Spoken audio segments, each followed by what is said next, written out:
Crosley was home to 2 All-Star games, 38 and 53. In 1938, the Reds were represented well. Johnny Vandermeer started for the National League, fresh off his consecutive no-hitters. Joe DiMaggio was there, Lou Gehrig, Hank Greenberg, and a young lady named Pat Scott.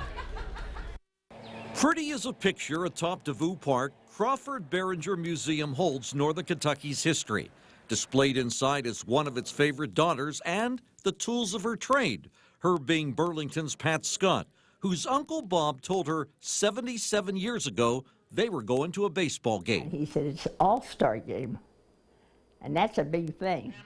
She realized that as soon as she got to Crosley Field. It was all dressed up. So I got a hot dog, and I got a Coke, and I really thought I was hot stuff that day. Pat was only 9. That's her on the left next to her sister Gloria. She doesn't remember which All-Stars she watched, but let the record show that many greats did play that day. And she knew she wanted to be a baseball player. But when Pat said that to her Uncle Bob, he replied, Girls don't play baseball.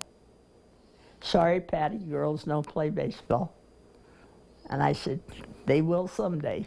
Go Peaches! Women's baseball was immortalized in A League of Their Own.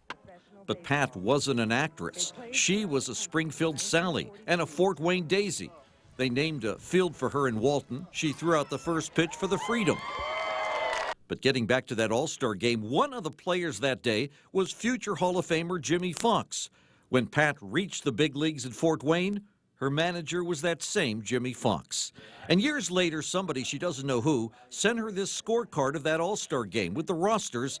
And if you flip it over, there's a flannel patch worn by the players that day. Now, 77 years have passed since that memorable afternoon at Crosley, and the All-Star game is back home. I'm glad it's here.